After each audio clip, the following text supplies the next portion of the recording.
Kenosis 8 Is death to oneself possible without going through the cross? First Catholic steps. English translation of Kenosis 8. Is it possible to acquire a kenosis heart? It means a very humble heart, a broken heart without going through the cross? It is a question that many people ask themselves so much about the cross, which is an evil that must never be asked. So frightening can the cross be? Well, I will answer that question. Yes, it is possible, but in the way I will indicate now. There are 5 ways in which this kenosis heart can be acquired. The first is through obedience. It was the way God had foreseen at the starting point for humanity with Adam and Eve. They were simply asked to renounce their adult freedom on one particular point, not to choose for themselves what was called good and evil. This obedience is indeed a renunciation of oneself, because for a free being with a providence over himself like us it is something very hard. We can say that religious who make a vow of obedience, when they do it well, the goal is this, to renounce their own will to, I would say, disappear, become a poor being before Christ. Obviously, when it comes to obeying a superior who our intelligence always finds stupid, it is an extremely difficult wish. And I would say that few are those who manage to live a vow of obedience that provokes kenosis. It means a true poverty of heart. Most of the time, no, it doesn't happen like that, and I would even say the vow of obedience is very attacked by the demon. It is made childish, or it is made childish. Why? Why? Because obviously the demon hates above all this form of humility. That's what he revolted against. Sooner or later, we will be called to live this obedience, but if we do not succeed in doing so towards a human superior, then we will be called to do obedience to life. For example, when old age comes and we have to obey dependence on a nurse, dependence on a wheelchair, etc. Well, this kenosis can be acquired by this means. The second most known and frightening way is the cross of Jesus.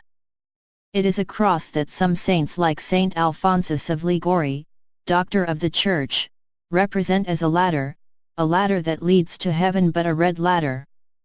A red scale. Why? Because its edges are sharp. Men full of courage engage in it, but they cut their hands and feet off, and often they fall to the ground. Obviously, having fallen to the ground, their hearts become poor, their illusions go away, and so it causes kenosis.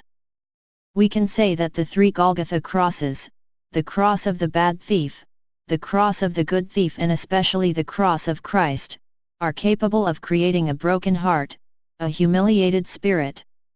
I think that this cross should not be desired, should not be asked for, should be given to God, but if we can be exempted from it, it is better. The third way is the cross of Mary. Attention! Mary, her heart was pierced with a sword of pain at the cross, but it should be noted that she is not crucified herself. The suffering she has experienced is suffering out of compassion. She saw her son crucified and it tore her heart out. She came out completely different, to the point that she was broken by it, she who is immaculate, who should never have died but ascended to heaven like that.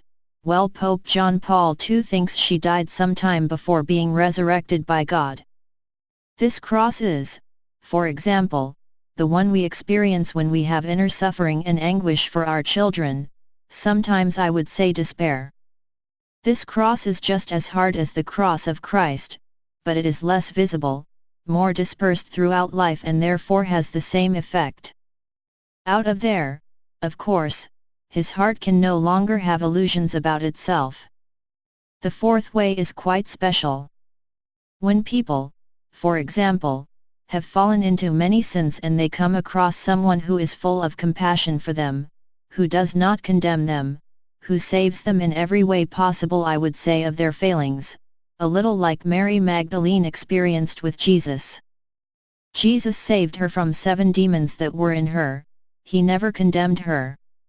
It is thought that she is even the adulterous woman he saved from stoning by telling her, "I don't condemn you either, go and sin no more. Well, it can touch the heart so much, I would say such mercy that it leans towards us who consider that we are nothing, that it can provoke this kind of kenosis, this heart without illusion on itself, this heart become good by admiration for a man.